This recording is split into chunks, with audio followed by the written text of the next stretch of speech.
generously sponsored by our full-day sponsor, Lockheed Martin, as well as KBR and the University of Tennessee Space Institute. Thank you to each of you. We are very excited to have with us two prominent industry leaders and strategists. Mike Griffin is the co-president of LogiQ Inc., and Scott Pace is the executive secretary of the National Space Council. So Mike is coming up on screen there, and then Scott Pace has to join by phone for security reasons, but we've got a picture of him up there.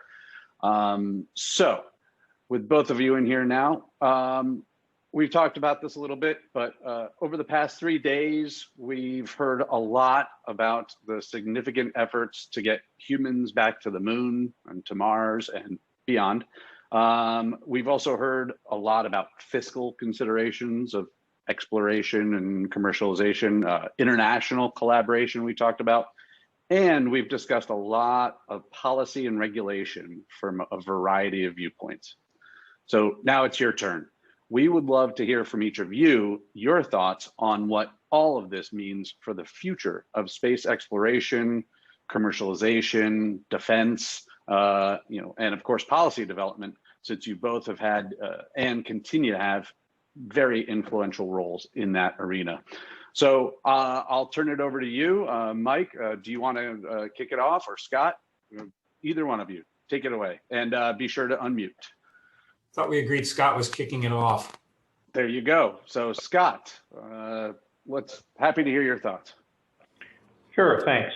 Well, first of all, I want to thank everyone for putting this effort on. I know this is not an easy thing to do, and we'd probably all rather be underneath the Saturn V rocket and seeing each other in person, but we persevere anyway.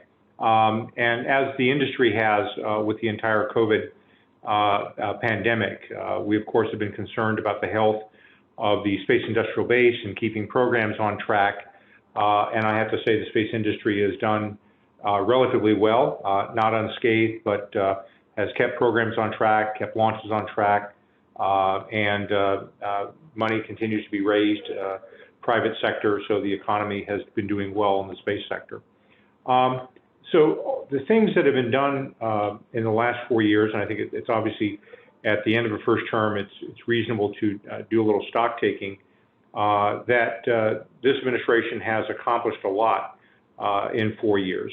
As you look across each of the major sectors of civil space exploration, national security, commercial, our international relationships, that the president in his leadership and what he's empowered the vice president to do has flowed really throughout the entire U.S. enterprise.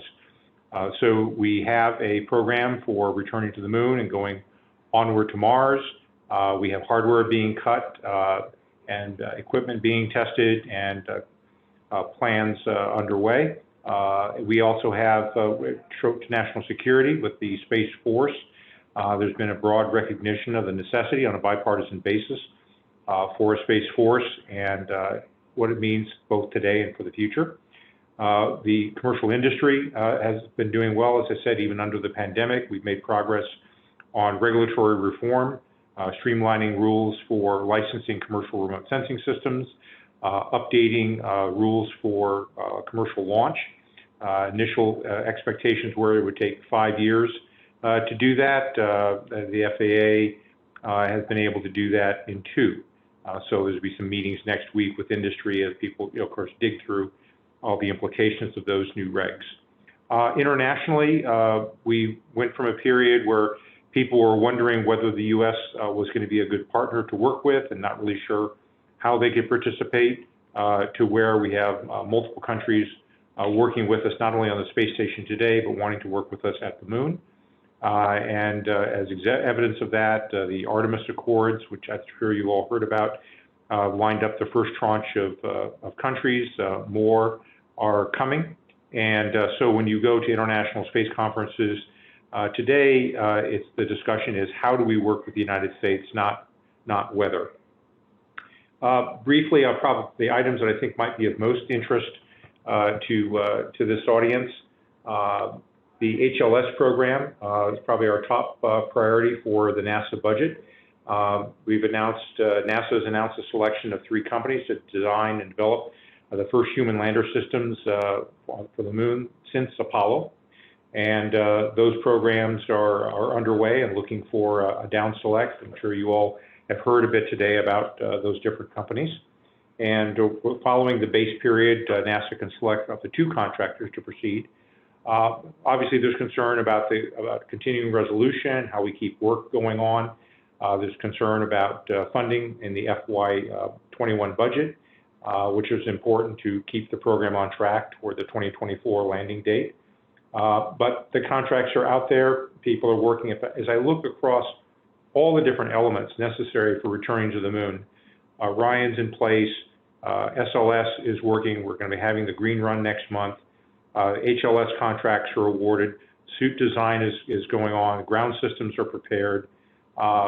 There are many, many, many challenges, but we are in a very different place today than we were in 2017.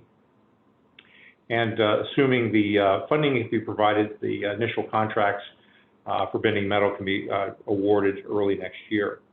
I mentioned the SLS program. Of course, we have the first 3 cores under construction now.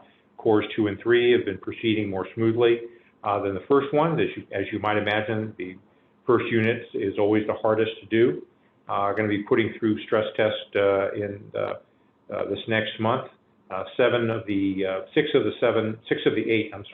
8 tests have been accomplished. We have a wet dress rehearsal and then the hot fire test in mid-November next month. If that goes well and people are comfortable with the results, then that means we can be confident in cores 2 and 3 that are also already under construction. So hopefully we're not going to see any redesign work, but that's what a hot fire test is hopefully going to tell us. And so NASA is currently targeting a November 21 launch date for Artemis I, August 23 for Artemis II, and pressing ahead. In fact, the vehicle, of course, is so desirable that, we're having issues with wanting to conserve the heavy lift vehicle for our lunar missions, and we're looking at having a commercial launch vehicle for the Europa launcher. But the demand for the vehicle is pretty clear. If you look at the NASA budget supporting all of this, the President proposed a $25 billion budget for NASA in FY21. That's an increase of 12% over the FY20 request. If you look at it over a longer historical period, this is returning us to where we were in real dollar terms at the end of the Cold War. If you go back to FY92, at the end of the Cold War, the Bush 41 administration at the time, the NASA budget in today's dollar terms would be equivalent to about $25 billion. So what we're doing here is trying to restore the erosion that occurred over multiple administrations in our funding for NASA. This is not the Apollo program. We are not going to be spending 1% of the GDP on NASA. I know that may be a disappointment to some people. We are looking for something that is going to be sustainable for a long period of time, and the robust budgets, record budgets that the President has requested, and we hope the Congress will support, will provide that sustainability in a way that can endure for many, many, many years. And as I mentioned in the HLS program, that FY21 request includes more than $3 billion for partnering with private industry to construct the human landing system. Next, I would mention the space nuclear power and propulsion. It doesn't get quite the same amount of attention, but if we look ahead toward working sustainably on the moon and going on to Mars, we need new power and propulsion capabilities. I know Marshall has been a leader in thinking about nuclear thermal propulsion, and there's all kinds of trades going on between NTR and nuclear electric propulsion. I would point out that we first need to get fission reactors working on the lunar surface. And so while it's clear that nuclear thermal propulsion and our nuclear electric propulsion are going to be mainstays for going to Mars, the first thing we need to do is have a strong industrial base. Our DoD colleagues agree with us for their own purposes. They're working on small modular reactors for remote terrestrial operations. NASA is partnering and has recently signed an MOU with DOE on working together on what a fission reactor and other technology systems might look like. The Space Technology Mission Directorate within NASA has been ramping up work not only on nuclear technologies directly, but associated capabilities like cryo fuel management systems. So nuclear power and propulsion is power to the future, and not only to help our work in exploration, but also to help grow the nuclear power industry here in the United States. If we're going to operate through the lunar night, if we're going to operate in permanently shadowed craters, and if we're going to sustain the kind of habitation facilities that we hope to sustain on the Moon and Mars, nuclear power is going to have to be part of that solution. And then maybe lastly, I'll mention the Space Force. The President signed that into law in December of last year, so we're coming up on the one-year anniversary. The importance of Space Force is really recognizing how space is critical to our economy and to our combat capabilities, and how it affects really multiple domains. That is, we have space providing services and support to combatant commanders on the ground, land, sea, or air. And then those services in turn will provide support to space operations. We preserve the ability to operate unfettered, to go anywhere we need to, operate anywhere we need to in space. We are crucially dependent upon space systems. Our adversaries know that. We need to have ways of deterring them from attacking those systems, and knowing that we will respond appropriately if an attack should occur. The Air Force has done a terrific job with space, but it was also becoming clear that for space to truly reach its full potential, it needed another service. And so the President, in recognizing that, and for a long debate and then long discussions and work with the Congress, I was happy to see on a bipartisan basis that the Space Force was signed into law. There's a number of steps we're going to continue to take over the next few years. Space Force becomes operational. It's going to be a small service. It will always be a small service, but that doesn't take away from the global effects that every individual Space Force person is going to be able to provide.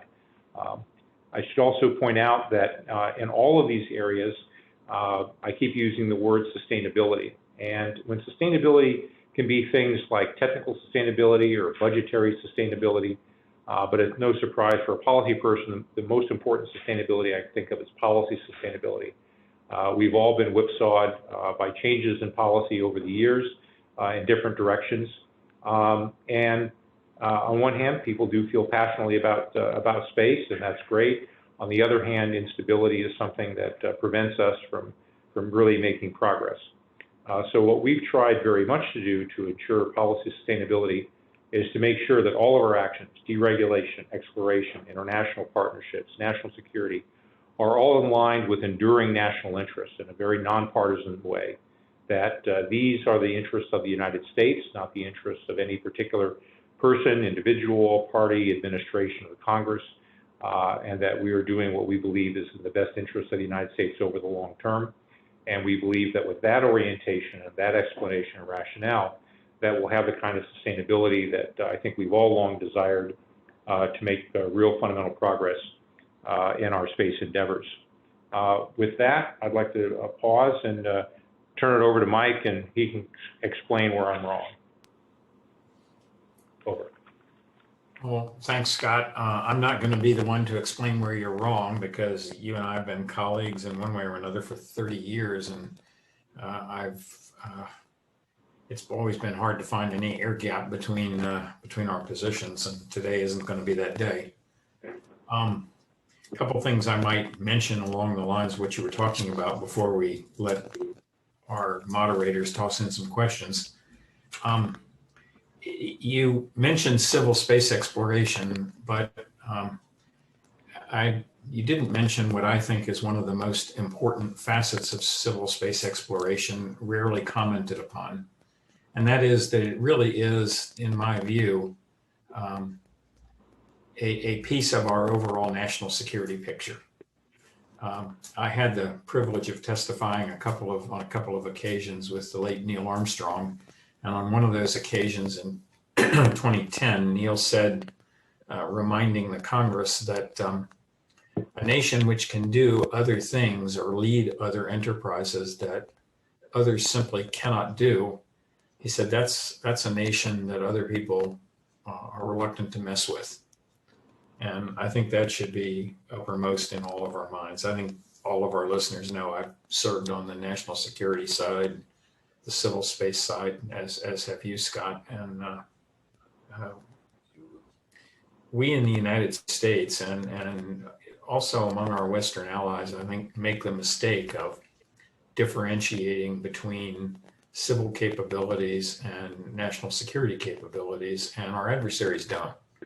The Chinese civil military fusion is now, I think, well understood for what it is.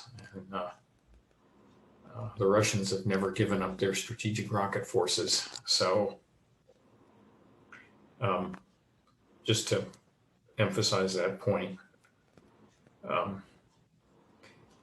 it is delightful to see a reference to bringing our budgets up in real dollars to what they were at the end of the Cold War. A long time ago, I calculated the cost of in real dollars of the budget downturn that we've experienced through the 90s and the 00s and now the teens. If we had just kept level budgets, we'd be when the moon was in a dark phase, as seen from Earth, we'd be looking at the lights of the towns on the moon if we had kept those budgets just in level dollars. And we didn't, and I think it will be left for future historians to try to understand that. I've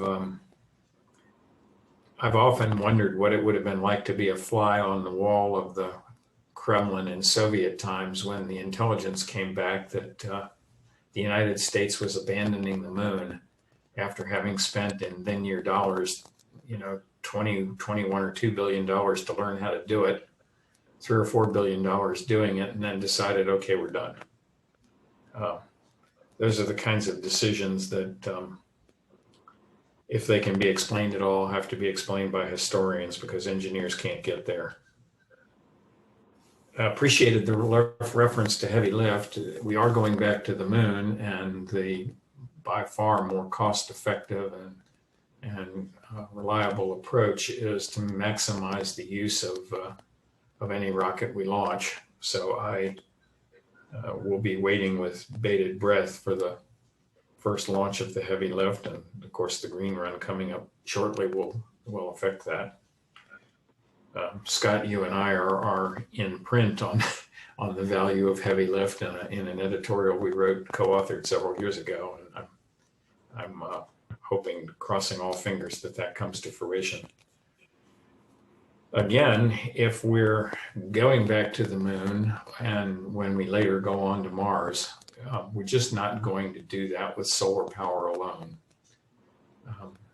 You get a lot of good solar power on the moon, but you only get it for 2 weeks at a time. And if you're not able to muster a nuclear capability, then you're having to, as the tennis expression goes, play around your backhand to try to figure out a way to survive and function through the lunar night on stored energy. And that's really not a long-term sustainable approach. And on Mars, solar energy is well down from what it is here on Earth, down by over a factor of 2. And that too is not a place to be. So if we're serious about space exploration, we have to be serious about nuclear power and propulsion. There really is no or there in that statement. So I'm delighted to see the administration's emphasis on that.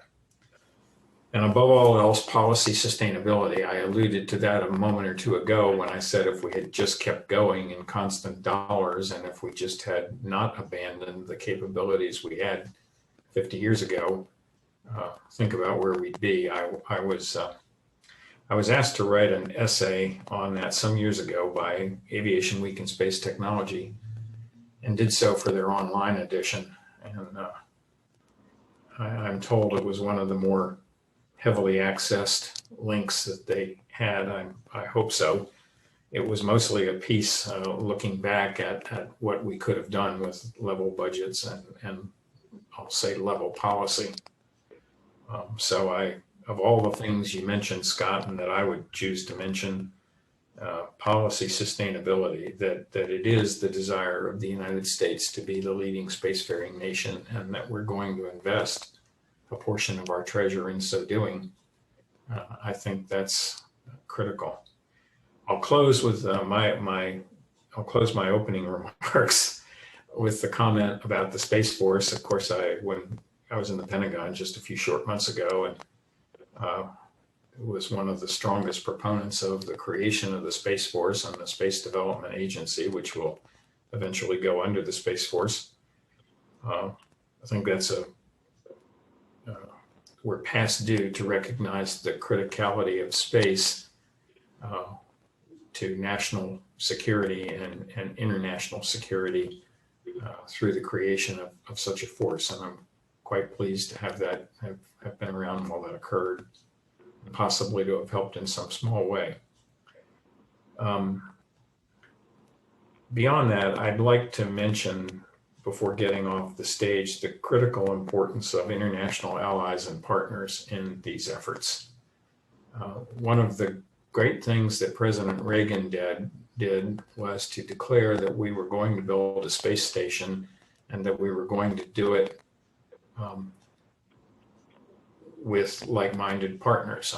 I'm forgetting his exact words, but it's a matter of record that one of my predecessors as NASA administrator was Jim Beggs, the only NASA administrator ever to be appointed also as an ambassador, so that he could, in his ambassadorial status, do what he could not do as a NASA administrator, which was to negotiate international agreements.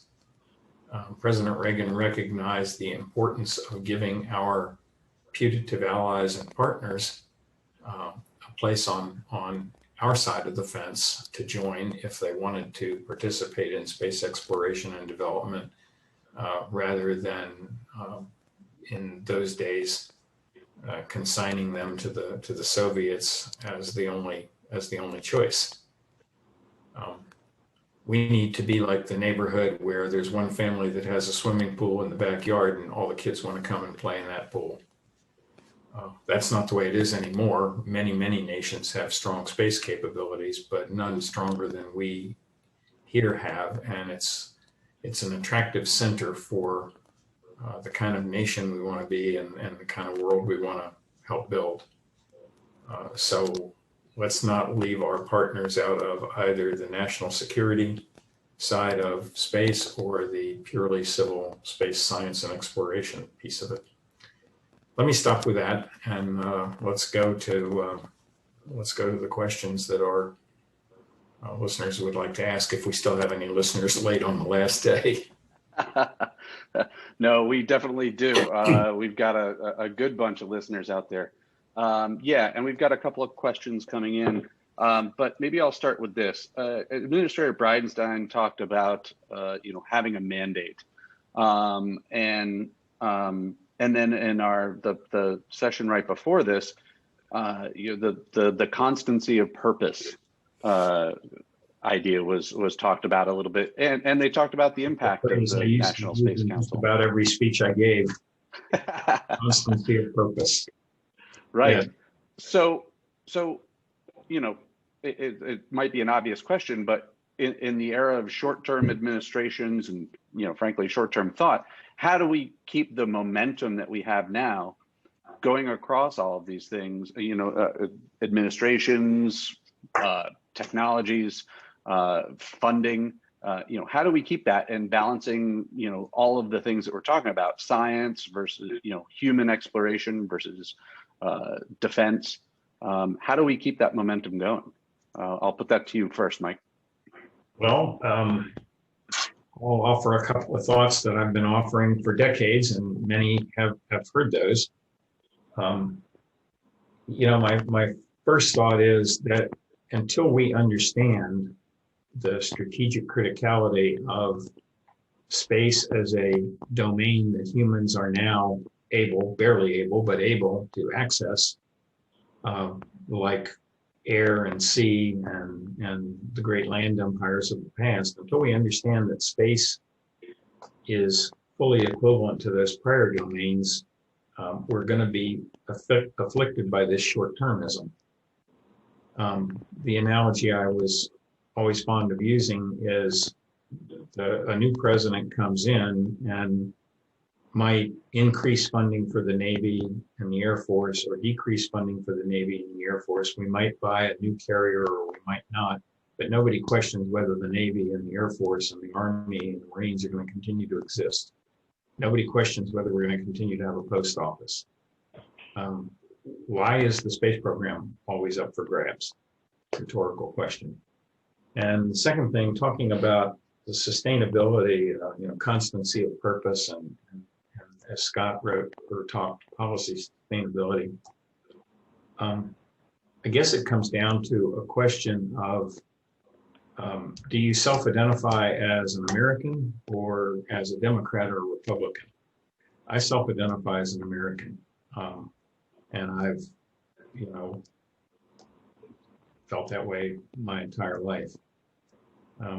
We saw what in 2009 and 10 and 11 and 12, we saw what could only be described in retrospect as retribution by a new team against the slights that they imagined coming from a prior team that they viewed as illegitimately elected. I'm being blunt here, such that nearly anything done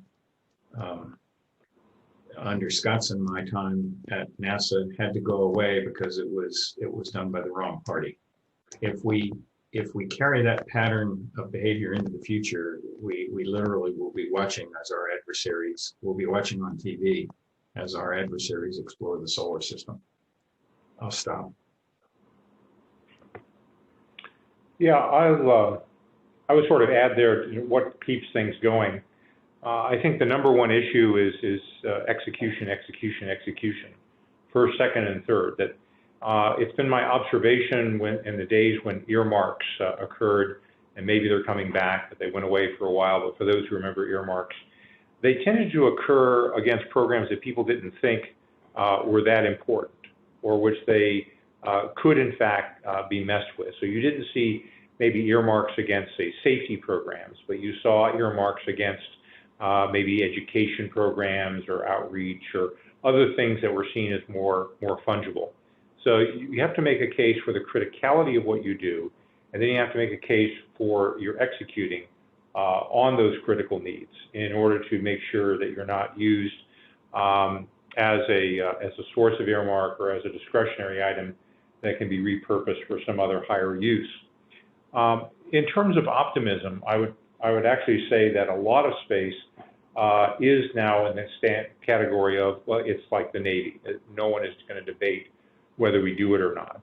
So in the national security world, there's a debate about how much and when, but there's not a debate about whether.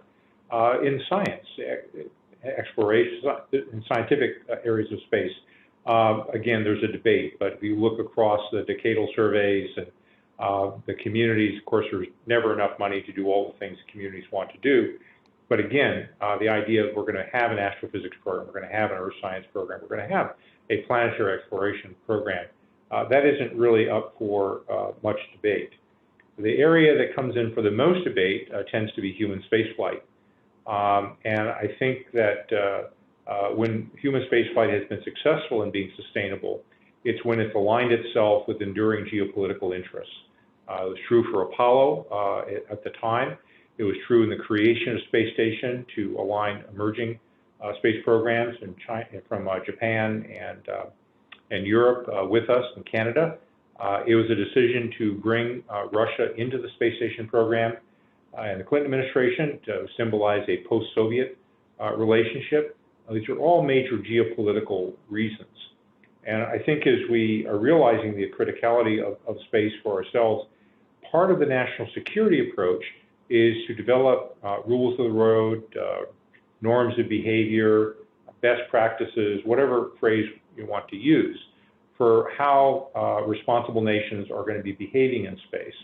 And one of the best ways to do that is to have other people aligned with you and working on common endeavors. So the space environment is not subject to direct claims of sovereignty. International law, customary as well as written, recognizes that.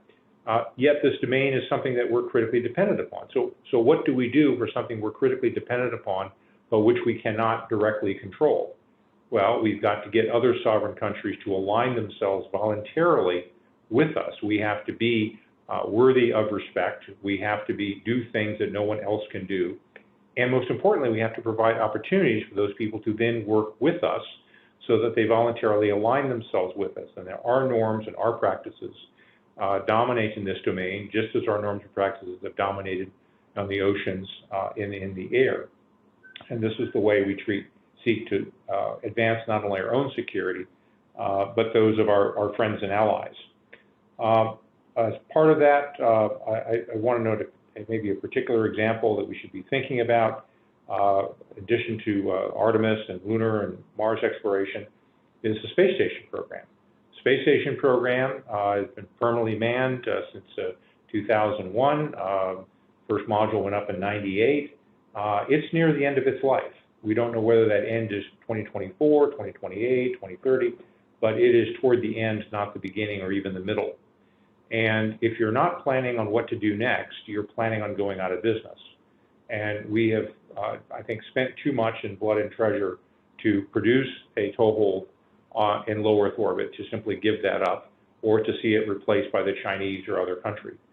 So as we're pushing out toward exploration toward the moon and to leave low Earth orbit for the first time since 1972, we also ought to be thinking about what comes after the station program in low Earth orbit.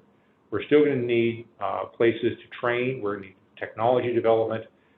We're going to need maybe more than one station, but we know we're not going to build another million-pound facility, and we're not going to have a space shuttle to carry it up with. So thinking about what a more diverse presence in low Earth orbit might look like and how it might build off of our exploration work and how it might involve other countries who maybe can't go with us out to the moon, but maybe could partner with us in LEO, is also part of this securing the space domain for our long-term interests. Over. Excellent, thank you. So another question, I mean, so you talked about science. Are we too dependent upon science to justify funding? I don't even know if that's possible, but you know, how is that balanced out? And how, you know, you talked about the criticality of things in order to get the, you know, for the earmarks that you were talking about.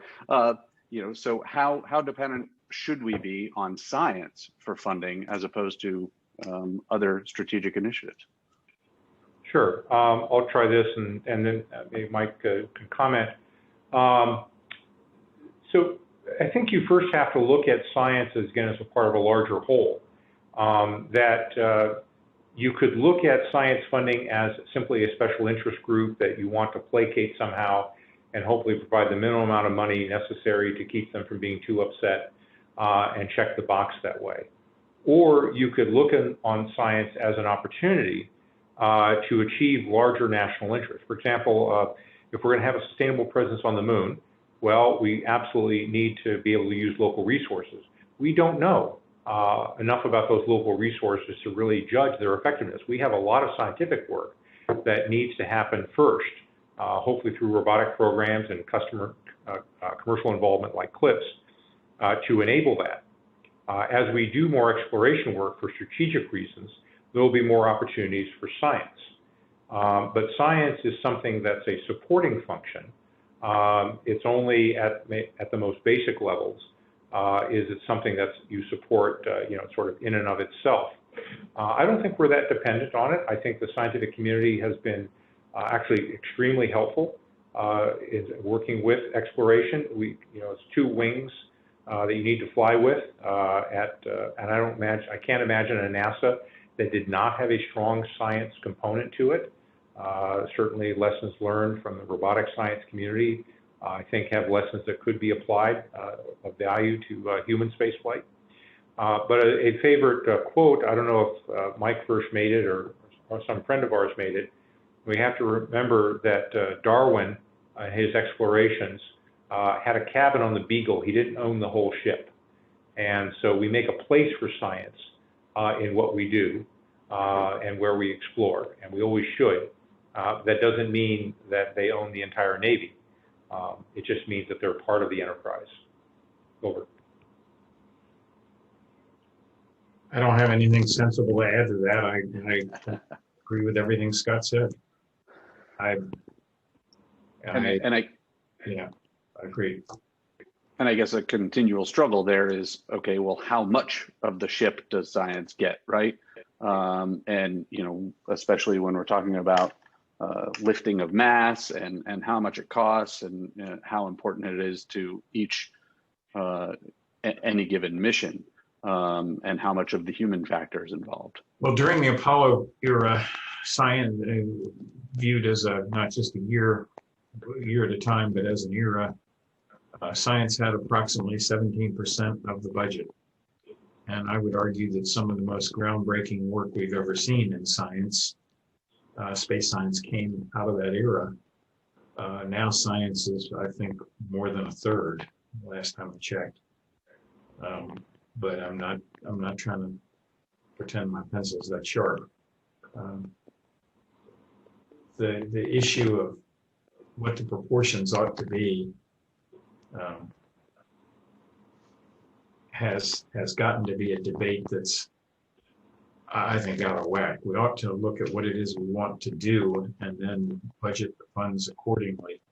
It's not a matter, or should not be a matter of a particular community having a quote fair share. Okay. Well, and you know, and I think aligned with that, there's often a misunderstanding in broader public community and even within the space community that thinks that funds for projects are fungible. You know, people will look at a project they don't like and they go, gee, if we could only convince people to cancel that dumb project, that would free up money for my good project. And that's not really the way it works. It might work maybe in a household where you maybe don't spend something 1 week so you can spend the money on something else the next week. But in our system of government, we have a variety of claimants on the public purse, and they each make their case. And money is not fungible. And in fact, you find out if you spend a lot of time trying to hurt a project, if you don't think it has merits, you're not likely to free up money for yourself. You're likely to be successful at hurting that other project. That doesn't mean we shouldn't be critical of projects and go through peer review and subject them to a kind of oversight and discipline. But I usually think it's more productive to focus on things to be for and positive things to rally around and advance than to spend time playing whack-a-mole with every other project that comes along. Supporting the good tends to be more effective than going out and trying to beat down all the things that are bad. We have our friends at OMB to help us with the latter. The rest of us should be working on what can we get support on a bipartisan basis for. Okay, so we have another question. Scott, you mentioned the cooperation of DOE with NASA and DoD for space nuclear power and propulsion. Mike pointed out the separation of U.S. Civil and military space, and we need the close cooperation of those entities to meet that challenge. So can you discuss how these entities can best conquer the technical and non-technical challenges most effectively? Mike, why don't you jump in if you're ready? Well, the cooperation can only ensue if there's sufficient directive authority at the top, because, I mean, every bit of history shows you that agencies and departments really don't seek to cooperate. So it has to be done in what's viewed as a larger national interest that has the attention of everyone's boss. Sorry to be cynical, but that's what I've seen. Now, there's no possible way that NASA by itself or the DoD by itself can do everything that is necessary to be done in space and for space. The Department of Energy, as they do for the Navy. I mean, nuclear reactors is under DOE, not the Navy. The Department of Energy is an absolutely crucial partner if we hope to explore and exploit space. And there are other entities as well. I would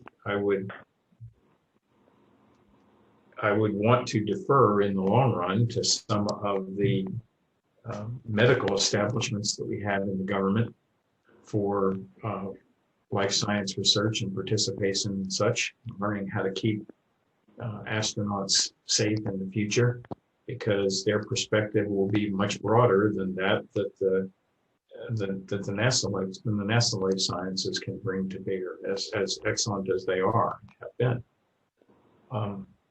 But if we regard space as a critical human domain for the future, then it's a lot bigger than NASA, and it has to be seen that way. Yeah, and one of the things I would add to that, when we've tried to message that in ways both direct and indirect. When you see Space Council meetings, for example, you see all the members of the Space Council there. We actually added the Department of Energy by separate executive order in more recent times, and Secretary Barrett's been great in terms of moving out and working on their internal strategies and aligning their programs and doing these MOUs. They've been a terrific add to the council. But what we try to do when we have council meetings and people can visibly see the vice president there with all the members of the council is we make the point that space is bigger than NASA and DoD. People kind of think of mostly NASA, and then they'll sort of think of DoD.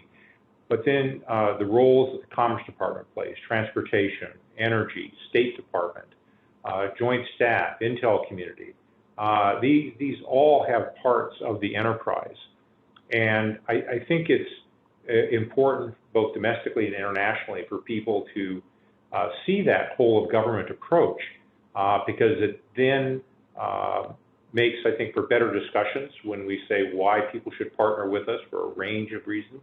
It makes more sense, I think, for the American people when they see this is a team effort, and again, not just something that's the province of one agency, and that everybody has something that they bring to the table. At a very practical level, there's no way that I think NASA or DoD is going to set up laboratory facilities for handling of special nuclear material to the degree to which the DOE has that expertise. We're just not going to do it. It's not going to get permitted, and it would be incredibly expensive and so forth to do so. So the industrial expertise that DOE has is going to be crucial, and it's not something others are going to replicate. At the same time, a lot of the innovation, really exciting new innovation in the nuclear field, whether on the ground or in space, is coming from industry. So additive manufacturing and 3D printing and layers of digital engineering design, permitting some of the new small reactors that are making technical breakthroughs for the first time in decades. These are coming from industry, and the government here is not always going to have a dominance of that knowledge, but the government here can be a smart regulator, it can be a supporter of it, it can provide crucial facilities. So if we go back and look at Space Policy Directive 1, which talked about exploring, going to Mars and exploring the moon and sustainability and all that, one of the crucial differences from prior policies, because it looks very similar to prior policies in many ways, is the explicit recognition of international and commercial partners. Well, that's not true of exploration alone. It's true of all these other areas. When I was a Commerce Department rep to the Space Council back in Bush 41, and when NASA put forward its ideas, and the Council at the time wanted to put forward alternative ideas to make NASA work a little more, to be creative, they went to the Department of Energy laboratories. Well, we not only have the Department of Energy laboratories still, we now have a vibrant commercial sector that has no shortage of new ideas to bring to bear. So the government is no longer a monopoly of bright ideas. We need to bring in people from the outside, and we recognize that in our policy, again, both domestically and internationally. And the DOE is just one more. It's just one, and the nuclear power industry is just one more, particularly some of the new innovative folks that I think people down in Huntsville know about. Over.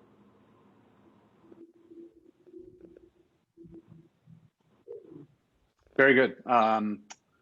Well, we are out of time. So unless there's any wrap-up quick comments, Mike? Nope, I don't need to add anything more. Thank you for having us. Hey, and Scott, yes, Scott and Mike, thank you both very, very much for being here and for anchoring our 3 days with this excellent discussion. We truly, truly appreciate it. Okay. Hope we can do it in person next year. I always enjoy this. Indeed. Symposium. Indeed. Yes. Thank you very much. Thank you. Okay. Thank you. Our pleasure.